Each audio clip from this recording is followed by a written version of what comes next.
Bienvenue sur podcast.lu. 3 fois par mois, on vous fait rencontrer un acteur business, start-up ou culture de la vie luxembourgeoise. À l'origine de ce projet, Marie-Rebecca, Stéphanie et moi, Isabelle. Pour ne manquer aucune interview, rendez-vous sur podcast.lu et sur Spotify.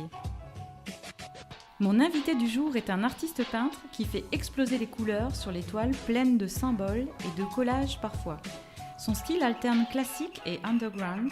Il vient bouleverser notre époque de minimalisme et de rangement avec ses mélanges audacieux. Aujourd'hui, il m'accueille dans son atelier. Bonjour Victor Tricard. Salut Isabelle, bravo pour ton intro, j'adore. Justement, c'était ma première question. Est-ce que cette brève introduction te convient ? Écoute, totalement. Ton histoire de minimalisme qui est venue être perturbée par mon foisonnement de couleurs, je pense, je me retrouve là-dedans. Ouais, oui, il y a de plus en plus d'art minimaliste, de rangement, une seule couleur. Et toi, avec tes toiles, tu viens déranger tout cela. Ouais, c'est ça. Il y a une époque très intellectualisée, oui. Dans l'art aussi, très conceptualisée. Ouais. Et moi, j'ai le sentiment, même si je respecte toute forme d'art, j'ai le sentiment que cet art intellectualisé, il s'écarte justement de la source de l'art, celle qui vient nous toucher au cœur directement. Et je pense qu'on s'écarte beaucoup du cœur et puis on remonte très haut dans la tête et du coup on ne sait plus trop de quoi on parle. Donc moi, ça jaillit de tous les côtés et puis on aime ou n'aime pas, c'est une autre histoire. Exactement. Toi, tu racontes une autre histoire, une histoire où il y a davantage finalement de spontanéité. C'est ça, c'est la spontanéité, la vie. Je me retrouve beaucoup dans la phrase de Basquiat qui disait « Quand je peins, je ne pense pas à l'art, je pense à la vie ». C'est exactement comme je me ressens. Quand je peins, je suis dans la vie. Et dans tout ce que ça provoque comme spontanéité, erreur, surprise, etc. Et on va d'abord parler de ton actualité et de ton travail avant de revenir sur ton histoire et tes projets. Alors au niveau de l'actualité, il y a eu pas mal de mouvements pour toi. Tu as exposé à la Luxembourg Art Week. Tu étais présent aussi au Festival des Migrations. C'était la première fois que tu allais à Luxembourg Art Week ? Deuxième fois, mais c'est toujours très réjouissant d'être dans un événement artistique à 100%. Et puis on est entouré quand même de belles galeries d'œuvres, des fois de peintres assez illustres. Donc on est là avec nos petites peintures, nos peintures, et puis on est juste content d'être là. Et puis bon, il y a une ambiance de comment dire, j'allais dire de hall de gare, c'est pas sympa, non, de festival. Donc il y a beaucoup de gens. Beaucoup de passages. C'est assez fatigant, mais bon, on sait pourquoi on est là, et puis on est content. On peut que se réjouir d'avoir la chance d'être dans un rendez-vous aussi important. Comment tu avais sélectionné les toiles que tu as présentées ? Écoute, tout à fait spontanément, la veille, je me suis dit, allez, je leur ai demandé à mes peintures lesquelles qui voulaient être à l'événement. Alors il y a eu des mains qui sont levées, et puis non, je les ai prises comme ça. C'est spontanément, j'ai pas trop réfléchi.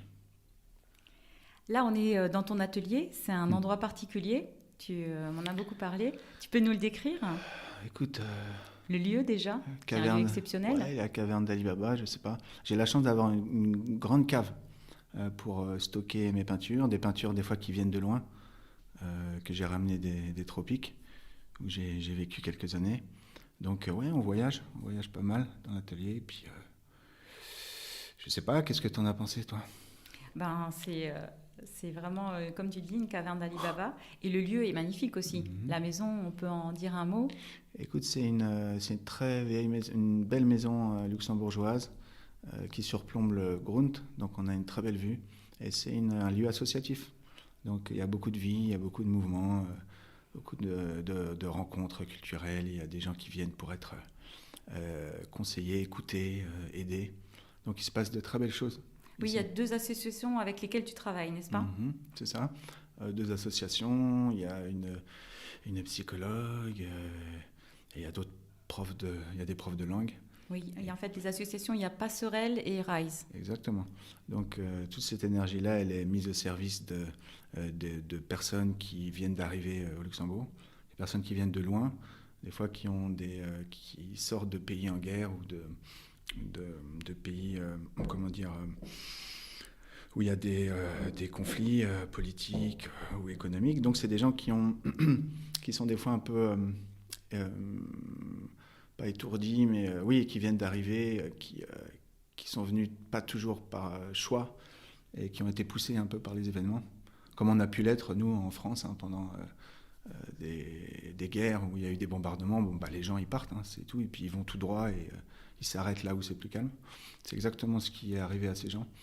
Donc ici, dans cette structure, la maison de la cohésion sociale, ils peuvent trouver, on est comme une trousse de secours en fait. Les gens viennent, on les écoute, ils se posent, ils se reposent, ils peuvent faire de l'art, ils peuvent apprendre des langues, et on ne leur demande pas s'ils ont tel ou tel papier, ou on les laisse juste souffler un moment, et puis on est là pour eux. Et toi, tu participes également à cela? Toi, tu donnes des cours? Et tout à fait, j'ai 2 casquettes ici, donc je suis prof de français, et j'anime des ateliers d'art tous les vendredis, donc tout ça c'est gratuit. Et écoute, les cours de français, il y a de la demande, et les gens peuvent, dès qu'ils arrivent, se mettre dans une dynamique d'intégration. Et puis la langue, c'est vraiment la clé, quoi. Donc, ouais, il y a pas mal de demandes. Alors pour revenir à tes toiles, il y a des couleurs très vives, des logos, des symboles et une dimension mythique. Comment naît une toile dans ton esprit? Comment démarre le processus créatif? Waouh, c'est une très bonne question. Ça pourrait nous emmener très loin, mais on va essayer de la faire courte. Sur une en particulier, peut-être, que tu pourrais nous raconter? Écoute, le processus créatif, moi, il m'intéresse. Je peux t'en parler un petit peu. Bah, écoute, quand j'ai la chance d'avoir une inspiration, bah, la toile est déjà un peu là dans ma tête. Okay. Et là, j'ai une image qui est déjà plus ou moins précise. Ce que j'appelle c'est une sorte d'inspiration, d'image. Ça, c'est quand j'ai vraiment de la chance. Donc après, j'ai plus qu'à à partir de cette vision. D'autres fois, quand je suis je suis moins inspiré, je vais partir peut-être d'une photo, quelque chose qui m'inspire, une base. Et de cette base-là, il y a tout un voyage qui va s'organiser autour de ça. Le processus créatif. Il y a aussi des collages dans tes toiles. Est-ce que ça, parfois, ça t'inspire la récupération d'un objet t'inspire? Est-ce que c'est l'objet, le matériau en lui-même? Ou bien est-ce que c'est ce qui symbolise? C'est les deux. C'est-à-dire que moi, j'adore les papiers. J'adore les morceaux de papier qui brillent, les belles impressions, les beaux tissus, les beaux ancrages. Et quand j'en trouve un, je suis un peu comme un enfant ou une pie qui aurait trouvé un objet qui brille. Et je le garde. Et puis je le réintègre dans une toile. Donc c'est vraiment du recyclage. Et en même temps, on est dans un monde où on jette énormément. Et on prend un peu conscience des choses en général qui nous entourent. Et un papier, ça a toute une histoire. Il y a un travail derrière, il y a un dessin, il y a un ancrage, il y a un graphisme, il y a... Je sais pas. Moi, avant de jeter un packaging, par exemple, en général, quand on déballe ses yaourts, on jette le packaging. Peut-être qu'on peut trouver ça stupide, mais moi, je regarde le packaging. Je regarde l'ancrage, je regarde le travail.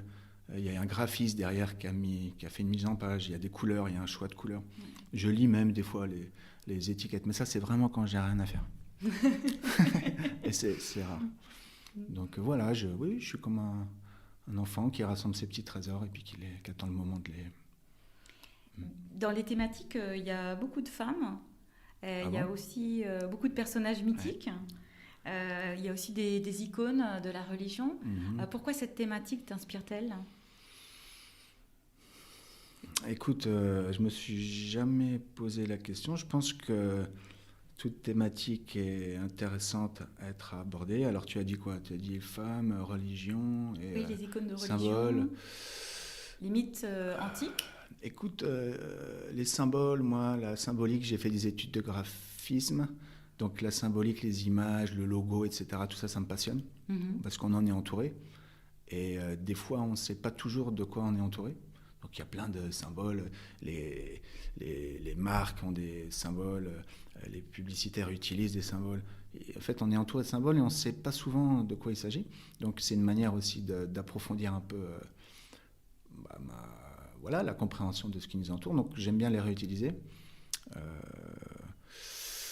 Après, voilà, toutes les spiritualités, il y a toujours eu des symboles aussi assez forts. Mm. Il y a des symboles qui me parlent juste par leur énergie, parce qu'elles m'évoquent. Des fois, je me dis, qu'est-ce que c'est que ce symbole dans un livre et je vais chercher, je vais essayer de voir la signification, etc. Donc, je m'amuse un peu avec tout ça. Et est-ce que dans tes toiles, est-ce qu'il y a des toiles inachevées Oui, bien sûr. qui mettent des années à éclore ou jamais? Euh, j'ai une peinture oui, qui est inachevée, mais que j'ai voulu laisser inachevée par son histoire. J'ai aussi Laquelle? Oh, la curieuse, je te dirai plus tard. Il y en a une autre grande que j'ai toujours pas terminée, ça m'arrive très rarement, j'ai dû la commencer il y a 2 ans. Et je crois savoir pourquoi elle n'est pas terminée encore. C'est qu'il y a des éléments qui me manquent, tout simplement. Euh, mais sinon, en général, j'aime pas du tout ne pas finir une toile. Ça se termine plus ou moins rapidement et je lâche rien jusqu'à ce qu'elle soit terminée. C'est très rare quand je laisse quelque chose de côté. C'est des cas à part. Mhm. Alors, est-ce que tu as une toile ou une œuvre qui a un secret particulier? Un secret, elles ont toutes Oui. des secrets. Ah, Ah bah oui. est-ce que tu peux nous dire un secret d'une de tes toiles, d'une Bah, de tes œuvres? Isabelle, si c'est un secret, J'insiste, hein? si c'est un secret, je peux pas te le dire, voyons. Écoute, non, elles ont toutes des secrets. Elles ont toute leur histoire. Et écoute, je pense que te dire le secret d'une, ça serait un peu, comment dire, ça serait ne pas laisser aussi aux spectateurs la liberté aussi de vivre le mystère de la toile, tu vois, parce que il y a des gens, mes toiles, des fois, les emportent vers des choses qui sont... T'aimes bien laisser l'objet libre de Bah la ouais, lecture de celui qui tout à va le fait. rencontrer. Exactement. Je pourrais te dire vraiment l'histoire et le secret des toiles, mais ça serait comme comment dire, les cadenasser un peu dans une histoire, alors que chacun est libre de s'approprier sa propre histoire. Est-ce que tu pourrais maintenant faire des toiles avec des couleurs pastel ou en monochrome ou non? T'es complètement lâché sur la couleur. Euh, Bien sûr que je pourrais, mais il y a des toiles un peu plus douces, des fois. Mhm. Euh, Quand je suis dans une énergie plus reposée. Mais en général, non. Comment te dire, J'aime bien les couleurs un peu exaltées. J'aime bien quand on se prend une claque un peu énergétique. Mais c'est l'énergie de la couleur. Mais oui, et puis ça se contrôle pas. Je me pose pas toutes ces questions. Tiens, je vais faire une toile pastel, tu vois. C'est comme un musicien, tu vois, par exemple un rocker, et ben, il va faire un album de rock, et puis des fois il y a une chanson qui va être une balade beaucoup plus douce. Et parce qu'elle a sa place, parce qu'elle a son histoire, et puis si t'aimes pas le rock, bah après il faut que tu écoutes du classique ou de la musique minimaliste. Mais moi en tout cas, voilà, il y a de l'énergie en général. Et tes sources d'inspiration? Tu as parlé de Basquiat tout à l'heure. Ouais. Y a-t-il d'autres peintres qui Tu t'ont veux dire inspiré? d'autres artistes? Ouais. Ouais, il y en a plein. Les plus grands artistes ont eu leur source d'inspiration aussi. Ouais, Basquiat, bah, c'est un peu derrière Basquiat, mais j'ai eu ma fascination, ouais. J'étais un peu plus jeune. Le, le côté un peu underground? Je sais pas, ouais, la spontanéité, le côté très très brut. Brut, oui, c'est ça que je cherchais. Et puis après, je suis passé à autre chose, et puis ça continue. Il y a toujours des grands artistes, mais il y en a qui sont indéboulonnables hein, dans mes inspirations. Quand je me remets quand je revois un Van Gogh, je me dis que c'est ce qu'on a de plus beau. C'est un cadeau pour l'humanité. Ces toiles-là, elles sont fantastiques, elles sont hors époque. Il y a quelque chose qui est magnifique dedans. On va revenir sur ton parcours. Mhm. La première surprise, c'est que tu t'es lancé seulement à 25 ans comme artiste peintre. Seulement à 25 ans. Qu'est-ce que tu as fait avant alors? Waouh, bah écoute, j'ai été un étudiant français de région parisienne qui s'ennuyait quand même en cours et puis qui dessinait pas mal et puis qui est arrivé au bac sans trop savoir, après le bac, sans trop savoir quoi faire. Et puis l'art, pour moi, c'était évident que ça allait être là-dedans. Après, j'ai commencé comme graphiste, indépendant, et puis la peinture, elle est venue, alors comme un peu une révélation.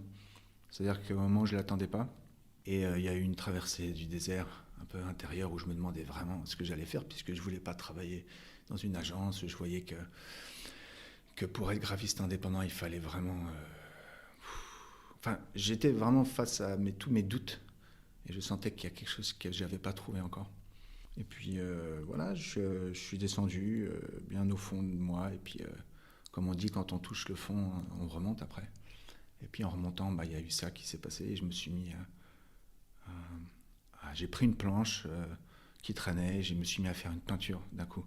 Alors avant, j'avais fait des études d'art, je savais faire des belles choses, etc. Mais pour moi, je n'étais pas dans un processus de création encore. Et ça, c'est venu comme quelque chose de très très fort. Ça a été une peinture que j'ai faite sans me poser aucune question. Elle m'a été vraiment inspirée. Et ça a été une sensation tellement incroyable. Je me suis senti tellement relié à tellement de choses. Et que je sentais que quelque chose était passé à travers moi. C'était une sensation incroyable. Et depuis cette première toile, j'ai jamais cessé de rechercher cette sensation. De réalisation. En fait, de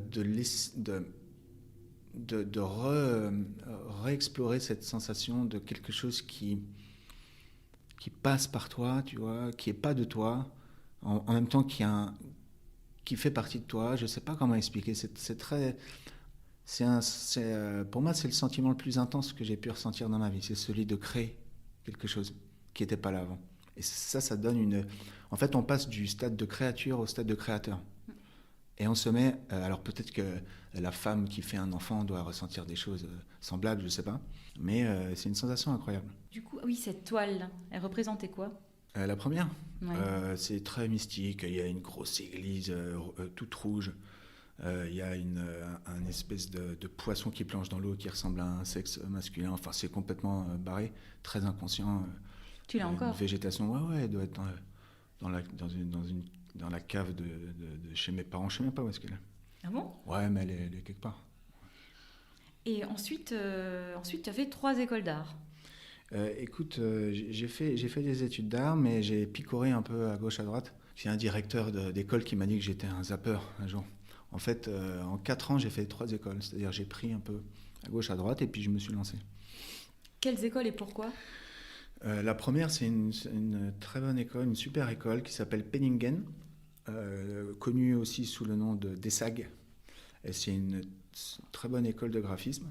Et donc, j'ai fait 2 ans dans cette école. Après, je suis allé aux ateliers de Sèvres, à Paris. Tout ça, c'est à Paris. Okay. Et après, c'était quoi l'autre l'EPSA. C'est encore une autre école. Et puis je suis parti. J'en avais marre des études. Et qu'est-ce que tu as appris dans ces écoles? Qu'est-ce que tu as appris et qu'est-ce que tu en as appris pour ton travail? Alors en fait, ces écoles, elles m'ont donné des bases, c'est-à-dire des outils. Elles m'ont appris à saisir mes premiers outils artistiques. Et puis ces outils, après, je les ai affûtés. Comme quoi, par exemple? Ça m'a appris le dessin académique, la peinture, faire des beaux dégradés, faire des belles couleurs, comment gérer une clientèle quand on est graphiste, tous ces trucs-là. Et puis quand j'en ai eu un peu marre d'entendre parler de tout ça et que j'ai senti qu'il y avait quelque chose en moi qui avait besoin de s'exprimer et que là, c'était pas l'endroit, je suis parti dans l'aventure. Est-ce que tu n'avais pas des profs qui t'inspiraient ou des gens sur le chemin Ouais, j'ai eu des profs qui m'ont inspiré. C'est des profs qui étaient passionnés, qui m'ont dit très franchement ce que valait mon travail. Et je sentais que ça venait de leur tripes. Et je pense que... Ils t'ont dit quoi? Il y a toujours, je sais pas, c'est pourri, ou alors c'est très beau, mais on savait que c'était parce que c'est sincère. Prof. Voilà, c'était sincère. Je pense qu'il faut être sincère avec un artiste, il ne faut pas tourner autour du pot. Même si l'artiste, il a un ego et qu'il faut savoir aussi lui dire les choses. Mais ça veut dire que tout le monde est capable de juger l'art ? Tout à fait. Ça, j'en suis persuadé. Tout le monde. Il n'y a pas besoin de culture artistique. Il faut juste avoir le courage d'exprimer ce qu'on a dans les tripes devant quelque chose. C'est tout. Et les gens qui m'ont dit les choses les plus percutantes, intéressantes, voire touchantes, c'est souvent des gens qui disaient ne rien savoir, ne rien connaître à l'art. Ils m'ont dit des choses très justes, parce qu'elles étaient très spontanées, très naïves. Et ça m'a vraiment apporté. Et il y a d'autres personnes, à l'inverse, qui peuvent avoir beaucoup de culture artistique et qui vont étaler toutes leurs théories. Et puis toi, tu as envie d'aller boire un café ailleurs avec des amis. Non, mais faut se faire confiance. On ne fait plus confiance à notre ressenti instinctif, à nos tripes. Aujourd'hui, on devrait plus, parce que c'est là que se joue un peu l'intuition. Et des fois, on n'ose pas exprimer son intuition, parce qu'en fait, c'est quelque chose d'un peu mystérieux. Et on a besoin de tout saisir, tout comprendre, ce qu'on dit, tout analyser. Et dans l'art, il y a quelque chose qui n'est pas toujours analysable, et qui est moche d'être analysé. Il y a une part de mystère, de beauté qu'il faut laisser être. Et aujourd'hui, on a besoin de tout saisir par l'intellect. C'est comme disséquer, un peu abîmer quelque chose qui doit rester vivant, rester ouvert. On ne sait plus comment aborder le mystère aujourd'hui. Ça nous énerve, ça nous impatiente, alors que le mystère, il est là. On veut tout ranger dans des cases, analyser. Ouais, exactement. On veut tout ranger, on veut tout analyser, on veut tout comprendre. Il y a quelque chose de bon dans le fait de comprendre. Mais on oublie d'aborder les choses plus avec le cœur aussi. Pas que avec la tête. On peut les aborder avec la tête, mais aussi avec le cœur, aussi avec les tripes. Toutes ces dimensions qu'on oublie en nous. On peut être l'art peut être abordé de plein de manières, mais si on s'écarte du cœur, on va rater l'essentiel. Et ça, c'est ce que tu avais comme frustration dans ces écoles que tu faisais, alors ? De ne pas pouvoir avoir cette spontanéité, d'être trop cadré. Peut-être, c'est peut-être ça.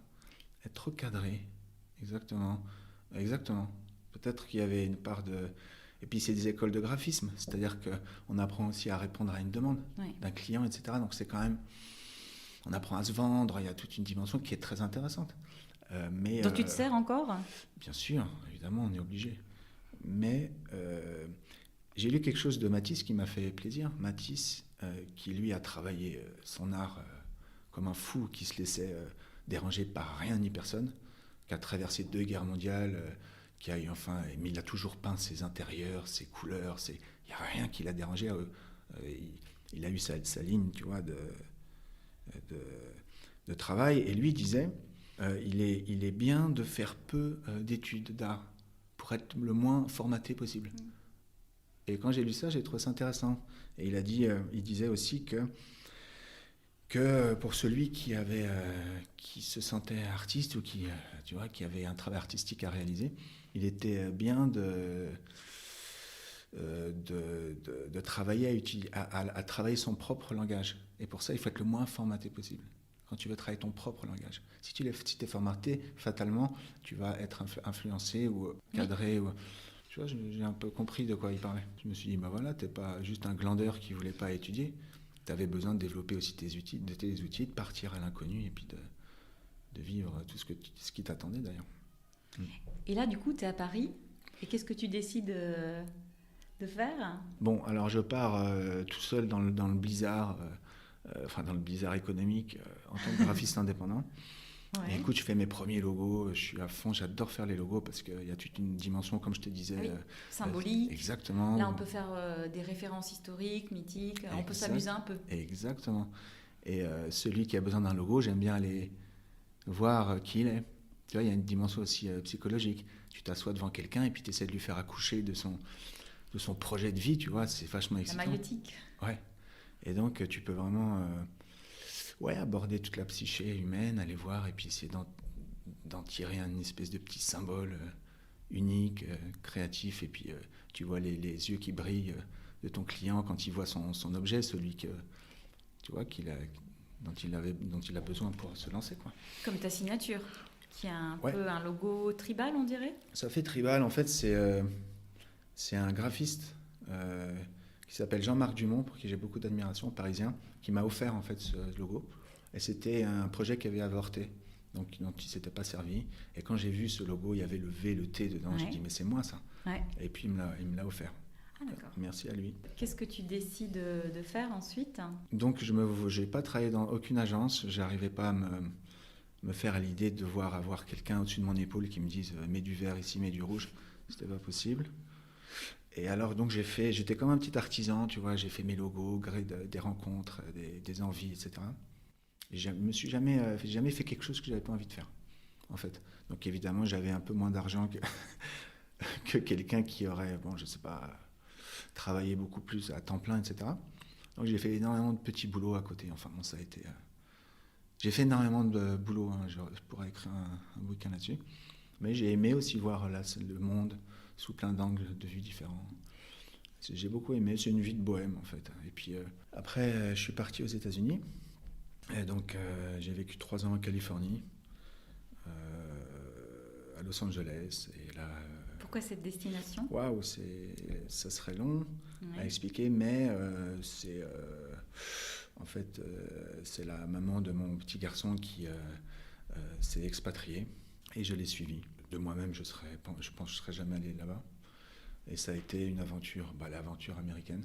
J'ai travaillé dans un établissement, le lycée français de Los Angeles, où il y a beaucoup de stars d'Hollywood. Enfin bon, c'était une expérience assez incroyable. Ouais.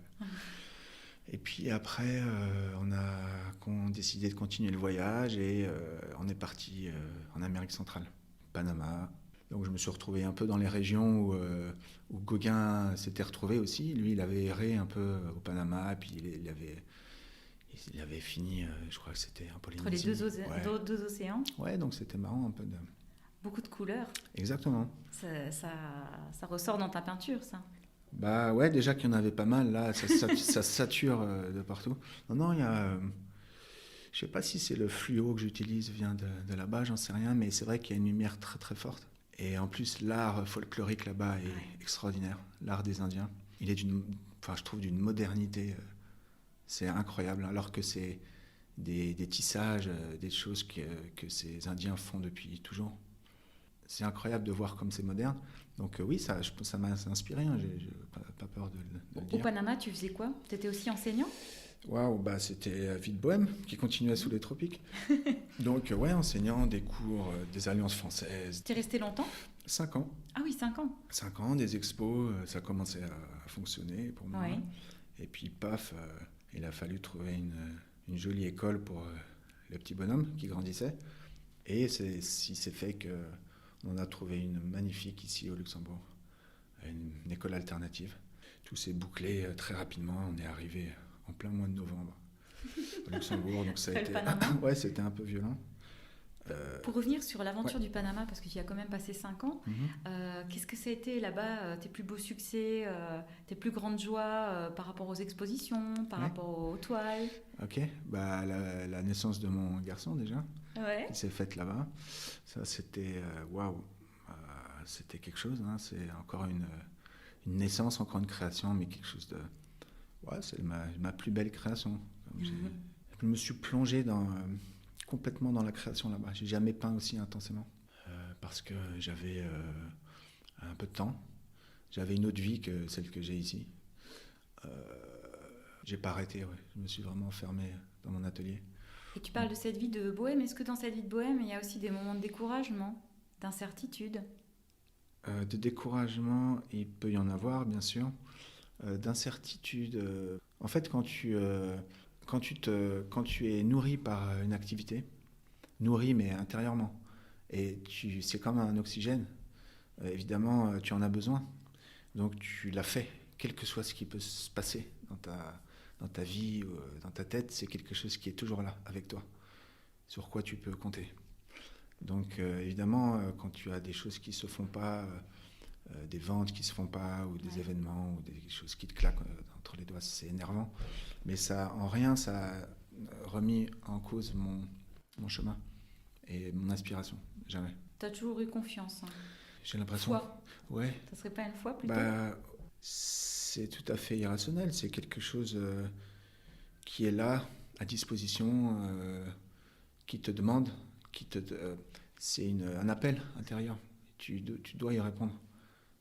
Et quand tu y réponds pas, tu te sens pas bien. Tu vois, tu commences à étouffer. Donc c'est une activité qui te nourrit, pour qui tu as beaucoup de gratitude. J'ai beaucoup de gratitude pour... ça fait bizarre de dire ça. Mais je respecte beaucoup l'art et ce qu'il m'apporte. Après, je poursuis un rêve, c'est aussi celui d'essayer d'en vivre. Tu vois, je trouve ça très beau de pouvoir en vivre et ne faire plus que ça. Pour l'instant, c'est pas encore le cas. Et j'accepte cette situation, ça me permet d'être... Dans la vie réelle aussi. Ouais, peut-être. De rester contact social. Exactement. De rester dans je sais pas, dans la vie, je sais pas. Dans l'expérience. Dans l'expérience, ça apporte l'humilité aussi. Plus dans le contact. Ouais, je continue. Ouais, peut-être ça, je continue à être dans la vie, dans le contact avec les gens. Si je faisais que ça, peut-être je serais complètement dans mon barré, quoi. Dans mon truc. Peut-être je me couperais une oreille, j'en sais rien. je sais pas encore. Le Luxembourg. Alors, arrivé au Luxembourg. Ouais. Projet Haricot. Haricot, extraordinaire. Ouais, très très belle rencontre. Je l'avais un peu repéré déjà quand j'étais au Panama, quand j'ai su qu'on irait au Luxembourg. Donc j'ai regardé un peu la scène culturelle, voir comment ça bougeait. Et j'ai vu Haricot m'a sauté aux yeux. J'ai trouvé ce projet magnifique. Donc Haricot, c'est un collectif d'artistes. Et en fait, pour des cours que chaque artiste, photographe, danseur, peintre, des cours qu'offre en fait chacun de nous à toute une jeunesse de 12 à 26 ans, en l'échange de ces cours, on a un lieu de création qui nous est offert. Donc c'est donnant-donnant, il n'y a pas d'histoire d'argent et tout. Et donc je trouve le principe très beau. Et puis on est toujours bien aussi avec d'autres artistes, c'est sympa d'être ensemble. Oui, c'est bien de rencontrer d'autres personnalités du monde de l'art quand bien on arrive dans un pays. Oui, on est un peu avec sa famille artistique. Donc ça, j'ai eu la chance de pouvoir intégrer le collectif. Donc ça a été super. Sinon, le Luxembourg, magnifique pays. J'adore le brassage multiculturel. J'aime bien ce grand village. Je trouve le pays très beau. Je trouve que les gens très respectueux du pays. Tout le monde collabore, cohabite sans problème. C'est incroyable le nombre. Il suffit d'aller au Festival des migrations pour voir le nombre de nationalités représentées. Luxembourg est dans sa région. C'est incroyable. Et aucun conflit, je sais pas, religieux ou ethnique. Voilà, mon petit garçon, il parle la langue. Moi, je suis fier. Oui, tu voulais parler de son école, une école alternative. Ouais. C'est une école alternative, une école Waldorf. Et puis, bon, c'est assez artistique. C'était important pour toi? Oui, moi j'ai suivi le cursus de l'école française, qui est un peu plus... académique, rigide, intello, tout ce que tu veux. Bon, il y a ces bonnes choses aussi, mais moi j'ai pas été super épanoui. Et dans ces écoles-là qui poussent comme des champignons, ces écoles alternatives, je pense qu'elles offrent elles proposent une autre vision de l'être humain. Une alternative, Une alternative. L'être plus humain, créative. Plus créative. Je pense que le monde, il change. L'être humain, il est relié à beaucoup de choses aujourd'hui. Il y a un appel aussi en l'être humain à se connaître. Il y a un appel à sortir aussi de ce dont je te parlais, cette chose très intello, et puis de retrouver une connexion avec la nature. On en a extrêmement besoin aujourd'hui. Cette connexion avec la nature, on l'a perdue et c'est très dangereux pour nous tous. On voit les ravages qu'on fait quand on n'est plus connecté à Gaïa, quoi, à la Terre. C'est notre mère à tous, on l'a oublié. Et dans ces écoles, on reste proche de la nature. On va dans des fermes, les enfants, ils apprennent à faire leur pain, enfin des trucs tout cons, mais qui sont importants. Et ça les connecte à eux-mêmes, ça les connecte à la nature. C'est pour moi la vraie connexion, elle est là. La plus importante et la plus urgente, c'est pas une connexion... à la culture, à la technologie. Ouais, parce que la technologie, c'est super, c'est pratique, c'est fun, c'est tout ce que tu veux. Mais pour moi, ça passe en secondaire. Et aujourd'hui, on le fait passer en premier, alors que c'est une erreur. Je pense que c'est vraiment une erreur. Et d'être trop connecté à la technologie, on voit très bien où ça nous mène. Il suffit de sortir dans la rue et de regarder autour de soi. Et tout le monde est sur son portable. Ah ouais, c'est triste, c'est pas beau, quoi. C'est pas beau à voir. Et comment tu as atterri ici, dans cette association? Comment tu as fait le chemin jusqu'à Passerelle et Rise? Écoute, par le fait que je sois qu'ils aient eu besoin à un moment de cette structure d'un prof de français. J'ai saisi l'occasion. Et puis j'adore transmettre. Et puis je propose des cours en fait qui sont assez vivants, assez artistiques. C'est-à-dire que donc j'ai une population qui est une population de gens qui viennent de partout, principalement des migrants. Et puis je leur fais faire des choses un peu artistiques, des chansons. Je leur fais étudier des chansons. Je leur donne un français utilitaire pour qu'ils puissent l'utiliser dès que. Donc c'est pas prise de tête, tu vois. Je les embête un petit peu avec la grammaire pour leur expliquer quand même 2-3 trucs. Mais les gens sont contents, j'ai l'impression, parce que on passe un bon moment. On est tous autour d'une table et puis je les aide à faire ce passage en fait entre une culture et une autre d'une manière sympa, leur faire aimer une langue. Je pense que c'est important. Peut-être que j'ai une approche artistique peut-être de la langue aussi. Et puis je pense que toute matière, quelle qu'elle soit, quand tu l'abordes par un angle artistique, elle est obligatoirement plus sympa à aborder. Parce que l'artistique, c'est tout qui travaille en toi. Tu vois, c'est ton ventre, c'est ton cœur, c'est ta tête, c'est ton corps. Et je pense que toute matière, quelle qu'elle soit, je pense que je ne prendrais pas trop de risques à dire que c'est bon de l'aborder par là.